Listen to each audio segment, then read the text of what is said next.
Bienvenidos a esta nueva edición de los Kundocs de No Urban Net. Soy Guillermo Corral, coordinador del Urban Knowledge Hub de esta red multidisciplinar de expertos. Y hoy tenemos con nosotros a también miembro de nuestra asociación, Sergio Colado García, que es ingeniero técnico electrónico y doctorado en psicología cognitiva y además también participa muy activamente en la asociación como coordinador de formación, de los programas de formación de No Urbanet. Muchas gracias, Sergio, por estar aquí con nosotros. Bienvenido. Muchas gracias, Guillermo. Un placer, como siempre. Muchas gracias. Además, cuando estábamos comentando tu perfil profesional, pues hablábamos de dos disciplinas que en principio son totalmente paralelas, pero aquí queremos encontrarles una relación. Precisamente estamos hablando de ingeniería y psicología, y el Kuntox de hoy lo que se propone es intentar debatir sobre la relación que existe entre urbanismo y comportamiento humano. Por tanto, encontramos un ejemplo de cómo esas dos disciplinas se pueden reencontrar. Sin más preámbulos, vamos a meternos de lleno en este tema. Y entonces te diría, Sergio, empezando más bien por el ámbito psicológico, que por supuesto es para quienes son entendidos en el tema, es un campo muy amplio con diferentes ramas de conocimiento y de investigación, pero en este caso, en la relación con la ciudad, ¿qué disciplinas clave dentro de la psicología podemos estudiar para ver cómo los seres humanos nos comportamos y vivimos las ciudades? Sí, bueno, el ámbito de psicología, como bien comentas, es amplio. Hay varias ramas. Muchas veces la gente se queda mucho con la idea de psicología terapéutica, pero hay muchas más ramas y entre ellas está la del análisis de comportamiento humano y su relación con el entorno.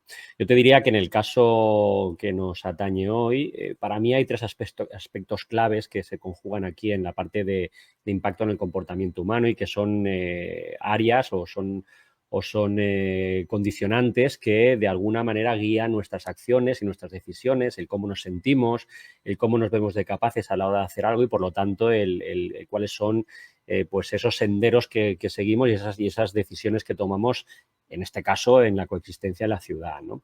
Estos tres aspectos que para mí son esenciales, el primero sería la salud mental, que está muy directamente y evidente y parece muy evidente, ¿no?, relacionado con el ámbito de la psicología.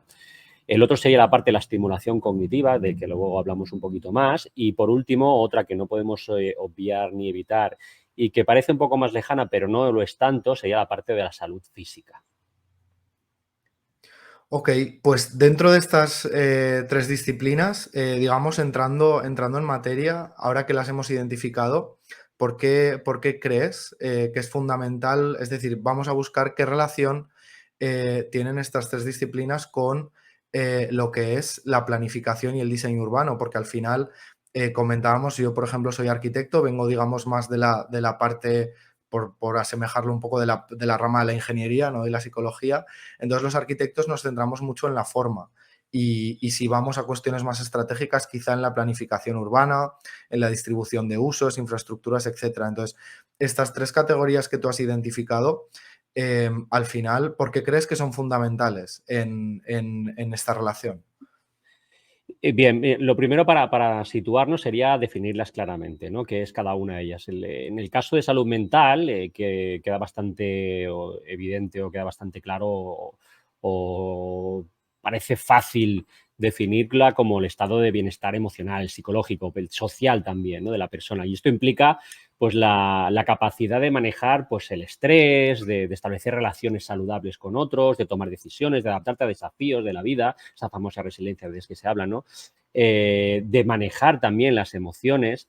En la salud física estaremos hablando del bienestar del cuerpo, la capacidad que tenemos de hacer cosas, de llevar a cabo actividades físicas, de mantener un peso adecuado, de tener una nutrición equilibrada, de no tener enfermedades, en especial dolencias crónicas que nos puedan de alguna manera pues provocar bloqueos a la hora de hacer frente a situaciones, ¿no?, o acceder a ciertos espacios. Y en cuanto a la estimulación cognitiva, estaríamos hablando de esas actividades o esos diseños que están pensados para mantener o para mejorar funciones del cerebro, funciones como la memoria, funciones como la atención a los detalles, a los espacios, a los lugares, al razonamiento y a mantener la agudeza mental y a prevenir el deterioro cognitivo del cerebro a medida que envejecemos, ¿no? Cuando una persona tiene una salud mental positiva, lo que experimenta son emociones equilibradas y es capaz de manejar el estrés y de mantener relaciones saludables, de tal forma que de alguna manera somos capaces de hacer frente a los desafíos, de enfrentarnos a esos desafíos cotidianos a los que nos somete la ciudad, ¿no? Con sus barreras y con sus dificultades a veces, o a la inversa, ¿no? En cuanto a salud física, que es un pilar fundamental en el bienestar, pues bueno, un cuerpo saludable evidentemente pues disfruta de mayor energía, es más activo en la participación de actividades físicas, también actividades sociales, a esa socialización, a experimentar mejor una calidad de vida en general, ¿no? Y el hecho de trabajar esa estimulación cognitiva, de tener un cerebro activo saludable, pues nos permite de alguna manera tomar mejores decisiones o más informadas, resolver problemas de manera más eficiente, aprender nuevas habilidades ahondan en nuestra autoestima, en nuestra sensación de logro y por lo tanto en seguir participando, en seguir aportando y sumando hacia nuestro colectivo social, ¿no? Y por otro lado, nos permite pues, prevenir el deterioro, como decía antes, el deterioro cognitivo propio de la edad y del envejecimiento al que estamos socialmente pues, cada vez más viendo día a día, ¿no? De acuerdo. Y digamos, cuando estamos hablando, por ejemplo, de esta definición, digamos, de estas tres componentes, si nos centramos, por ejemplo, en cuestiones particulares de la ciudad, ¿no? Porque al final estamos hablando de que la ciudad es una realidad muy compleja, ¿no? Que puede tener, la podemos identificar desde sus sistemas, desde sus procesos, también la podemos identificar espacialmente. Entonces, al final, definiendo estos tres elementos clave de la psicología dentro de la ciudad, ¿dónde tienen más impacto? ¿Dónde crees tú que pueden impactar más? Bien, a ver, al final nosotros coexistimos y nos movemos en un entorno en el que pues, hay una serie de estímulos externos que de alguna manera pues, nos guían a tomar decisiones o nos incitan a tomar ciertas precauciones, acciones o a guiarnos hacia algún lugar, ¿no? ¿Qué sucede? Pues que esto evidentemente tiene una vinculación con nuestra capacidad de pensar, ¿no? Los entornos urbanos nos afectan pues en cuanto a su funcionalidad, en cuanto a qué nos permiten y qué nos permiten hacer, qué nos proveen y qué no nos proveen. Nos genera unas sensaciones de seguridad o inseguridad en función de cómo hayamos hecho esos diseños. Nos permiten una mayor adaptabilidad o una mayor cohesión social en cuanto a la interacción entre ciudadanos, en cuanto a la creación de comunidades. Por otro lado, nos permite también esa sensación de pertenencia y de éxito que sea mayor o menor respecto a los colectivos en los que estamos colaborando. Evidentemente, toda la parte de movilidad, de accesibilidad a los espacios, el hecho de que tengamos espacios más o menos accesibles nos va a generar una mayor sensación de bienestar o una peor sensación de relación con el colectivo en el que estamos. Y por último, una buena planificación, un buen diseño urbano que tenga en cuenta el comportamiento humano también es un diseño eficiente, también bajo la perspectiva de términos de usos de recursos, de usos de energía, porque nos va a influir en el comportamiento y en los hábitos de consumo, de generación de residuos, de actividad en sí misma, de participación, de acceso hacia otros colectivos o incluso en nuestras compras diarias, en nuestra movilidad hacia el trabajo, en nuestra capacidad de energía y de nivel de estrés para hacer frente a las distintas situaciones y, por lo tanto, a los distintos retos que nos supone no solo la ciudad, sino incluso a nivel global lo que ya estamos viviendo en cuanto a estos cambios del cambio climático, a todos estos retos que nos encontramos día a día, ¿no? Antes de entrar en cuestiones muy concretas que la gente entiende muy bien, como puede ser la accesibilidad o la movilidad, desde una dimensión quizá más estética, que aparentemente todo el mundo considera superficial, pero ahora nos explicarás que puede ser que no lo sé, que tiene un impacto más profundo.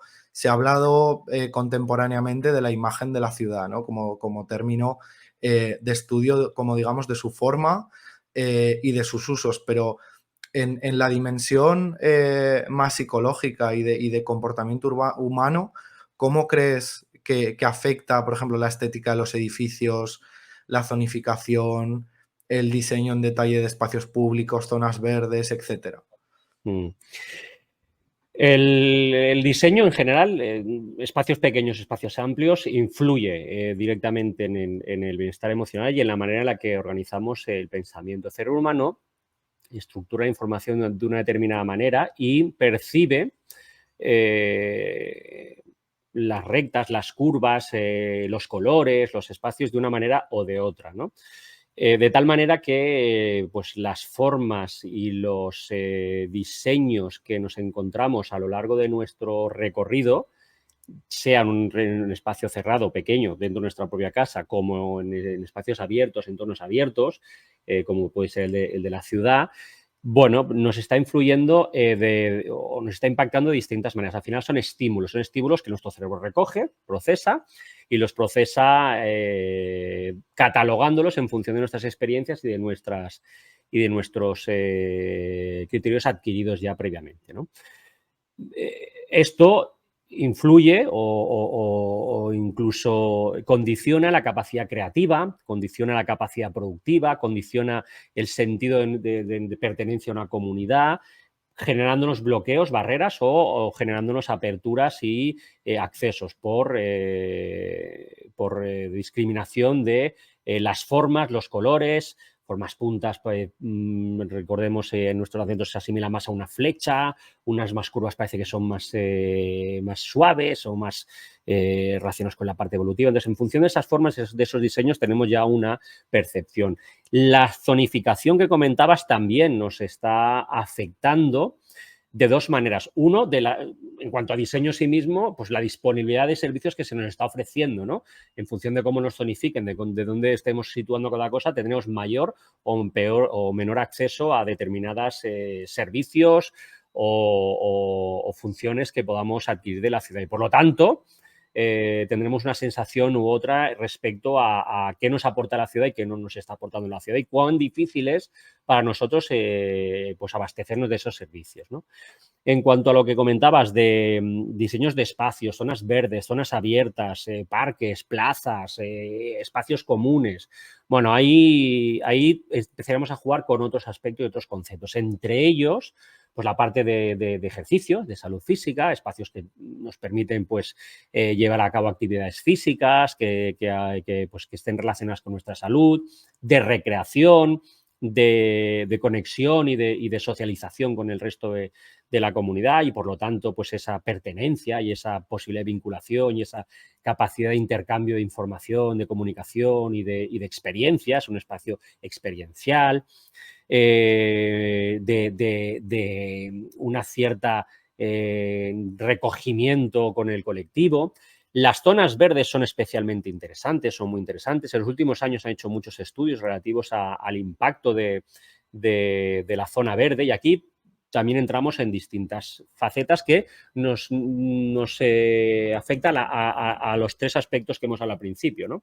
Por un lado, me gustaría comentarte pues, un estudio de la Facultad de Arquitectura de la Universidad Politécnica de Madrid que llevó a cabo para determinar el impacto del espacio verde en cuanto a parámetros de diseño en el efecto de calor, en el efecto isla de calor, detectando o descubriendo y demostrando que en función del tanto por ciento de zonas verdes y de la posición de las zonas verdes por la distribución de aire que se podía generar, pues tenía un impacto importante o no tan importante en función del diseño en cuanto al efecto isla de calor, el efecto de calor térmico de los ciudadanos. Y el calor, en los últimos años, te lo vinculo a otros estudios, tiene un impacto relativamente importante en el cerebro y en cuanto a las sensaciones de estrés, de desarrollo cognitivo y demás. Entonces, además de las sensaciones de agobio y los dolores o las enfermedades que se puedan derivar del calor o del exceso de calor, ¿no?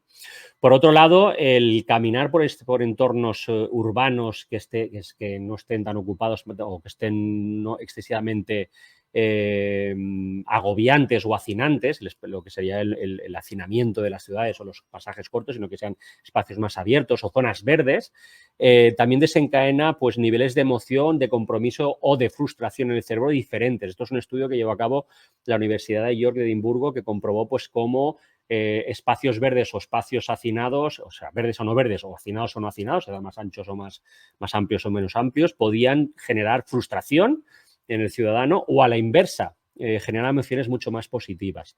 Otro estudio interesantísimo es el de aquí en Barcelona, del Instituto de la Salud Global de Barcelona, que pues ha llevado un estudio durante años, un macroestudio de la exposición de zonas verdes durante la infancia. Y bueno, se ha descubierto que hay una relación con cambios estructurales beneficiosos, en este caso en las zonas verdes, en la anatomía del cerebro, del desarrollo del cerebro y, por lo tanto, en la capacidad de beneficiar las funciones cognitivas en el cerebro. Bueno, las zonas verdes, como te decía, pues están a menudo muy vinculadas a la presencia o a la menor presencia, en este caso, de aspectos contaminantes, tanto de aire, contaminación de aire, como de ruido, que también se traduce, evidentemente, pues en el ruido, nos está provocando pues, deterioro cognitivo, trastornos de sueño, problemas físicos, problemas de ansiedad. Esto es uno de son aspectos realmente interesantísimos. Y digamos, manteniéndonos en el ámbito público de la ciudad, porque si entramos en el privado, la verdad es que se nos extendería mucho esta conversación, ¿qué hay de cuestiones relacionadas puramente con la accesibilidad? Da igual que sea en espacios públicos o incluso en infraestructuras, etcétera. Entonces, incluso esa accesibilidad también vinculada con algún ejemplo quizá de movilidad, que al final es un servicio básico para cualquier ciudadano o ciudadana en cualquier ciudad o territorio. ¿Qué cuestiones ahí podrías indicar? Bien, el diseño pensado en la movilidad y en cómo las personas se desplazan, la verdad que es importantísimo porque evidentemente nos estamos constantemente desplazando y el hecho de tener un tipo u otro de desplazamiento condiciona el lugar donde incluso queremos vivir y trabajar. Las ciudades que tienen una buena estructura, una buena infraestructura de transporte público, pues, y que están fomentando además el caminar, el ciclismo, independientemente de las disputas de cómo, porque a veces el problema no es el qué, sino el cómo se implementa, que eso sería otro debate, ¿no? El que se implemente mal es contraproducente, pero bien implementado, bueno, pues está teniendo impactos importantísimos tanto en la sostenibilidad, en el aspecto sostenibilidad, como en el aspecto saludable de las personas y en la salud propia, ¿no? Y en cómo y dónde deciden comprar, colaborar, coexistir, trabajar, educar, incluso la educación de nuestros hijos la ponemos a veces en solfa en función de los problemas de transporte, ¿no? Hay ejemplos interesantísimos, podemos estar muchísimo rato, algunos, por mencionarte algunos relacionados con la salud también directa, podría pues, mencionarte el caso de la ciudad de Bogotá, en Colombia, ¿no? Que tiene el exitoso proyecto de ciclovía, que se llama Ciclovía, que cada domingo, cada festivo, pues hay unos grandes tramos de ciudad de calles que se cierran al tráfico y que solo se abren para ciclistas y peatones. Y esto con esta iniciativa se ha conseguido pues, fomentar mucho más la actividad física, fomentar mucho más el uso de bicicletas, el reducir la contaminación, y esto pues ayuda a la salud física, a la salud mental, por lo que hablábamos antes, y a fomentar el concepto de una ciudad mucho más sostenible, mucho más saludable y sociable, ¿no? Similar a este estaba el de, por no dejarlo, en Europa, el de Copenhague, el de Dinamarca, ¿no? El de la ciudad más reconocida como la más amigable de bicicletas del mundo, que también tiene una extensa red de carriles de bicicletas que están segregados de las carreteras principales y también fomentan el uso de bicicleta, ¿no? Y esto pues, ha hecho que más del 30%, 30 y pico, 40%, no sabría decirte el dato exacto, hace unos años el 30%, creo que están ya casi el 40 y pico por ciento de la ciudadanía ya utilizan la bicicleta como único medio, como medio principal, lo que reduce la congestión del tráfico, reduce emisiones de carbono y ha hecho también enmarcar o cambiar un poco esa figura o esa forma de entender la ciudad, ¿no? Quisiera darte un ejemplo más que quizá no está tan relacionado con el tema alterar la manera de dónde vivimos, pero sí de cómo hacemos las cosas, que está muy relacionado con el ámbito de neurociencias, que sería en Mumbai, en la India, ¿no? Ahí había unos casos terribles de accidentes con los trenes. La gente vive en las ciudades con los trenes muy cerca, con problemáticas de vías de tren, y aquí se ha conjugado un poco el tratar de reducir accidentes y de aumentar la percepción de seguridad de los ciudadanos, ¿no?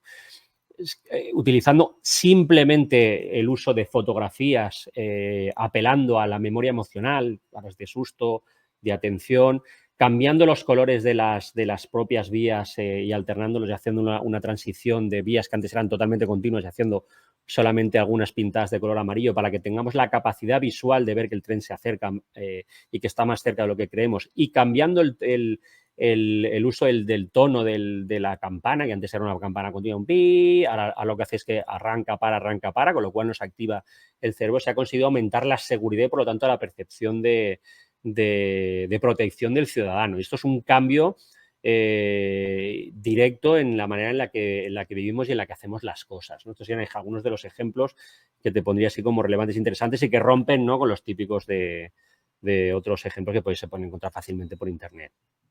La verdad es que los ejemplos yo creo que ayudan mucho a entender todos los conceptos más teóricos que hemos ido explicando durante esta charla.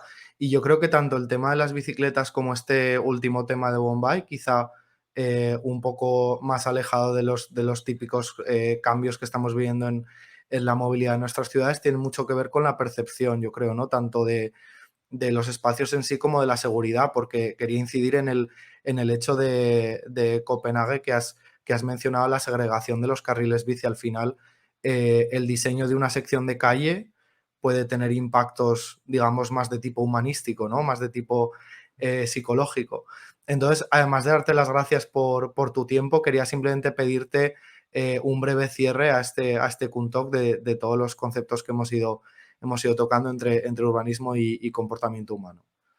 La verdad es que me has hecho una muy buena reflexión final para ponerte este broche, que es donde quería un poquito también llegar, ¿no? Una cosa es la técnica, la parte técnica, el cómo diseñamos y sobre todo cuando hablamos de las nuevas ciudades, que se va al concepto Smart City, muy de tecnología centrada en el ciudadano, en cómo influir en las acciones, en cómo recopilar datos. Sin embargo, la parte de comportamiento se enfoca más en lo que acabas de decir, en entender cómo las personas piensan y cómo las personas actúan, y, por lo tanto, de alguna manera, tratar de diseñar los espacios de forma que trabajen la percepción, la atención y la sensación que el ciudadano tiene en el entorno, ¿no? Esto vendría a ser realmente la relación entre urbanismo y comportamiento humano, que es un campo fascinante y que lo que examina es cómo el entorno se construye para que influya en el comportamiento o para que tenga una relación o una conexión con la manera de entender los espacios. Por otro lado, lo que sería el urbanismo con el mundo de la neurociencia o del cerebro humano sería una disciplina pensada en cómo puede afectar a las funciones cerebrales, cómo puede afectar al bienestar, ¿no? Y son dos campos que tienen mucho que ver y que, junto con el Smart City, son tres miradas diferentes, pero que al final buscan un poco lo mismo, ¿no? El diseño urbanístico puede tener un impacto muy importante en el cerebro humano e influir en aspectos como el estrés, como la salud mental, incluso como la actividad física, la forma de hacer, la manera de vivir y de entender la nueva sociedad en la que estamos ahora mismo inmersos. Estamos ahora en la frontera de los famosos Objetivos de Desarrollo Sostenible, que incluso ya incluyen y ya albergan en ellos pues objetivos relacionados con la salud, objetivos relacionados con la ciudad, con el uso responsable de las materias, y a veces nos falta ese cambio cultural que viene precisamente de la influencia del entorno, que nos puede más a veces la inercia que la intención, ¿no? Y esa inercia se rompe pues cambiando con ese diseño, cambiando y guiando un poco una nueva manera de hacer y una nueva manera de entender el entorno y el lugar. Bueno, la verdad que yo creo que esta charla se nos podría ir por lo menos a un par de horas, pero yo creo que como conclusión está muy bien, especialmente para quienes firman o firmamos proyectos, el incorporar esta nueva manera de proyectar, se podría decir, de diseñar no solo en cuestiones de ejecución, sino desde momentos iniciales, ¿no? Entonces, con esto cerramos. Muchísimas gracias, Sergio, de verdad, por tu tiempo, por compartir con nosotros en este Kuntalks, y a todos y todas os esperamos en el siguiente. Muchas gracias. Muchas gracias.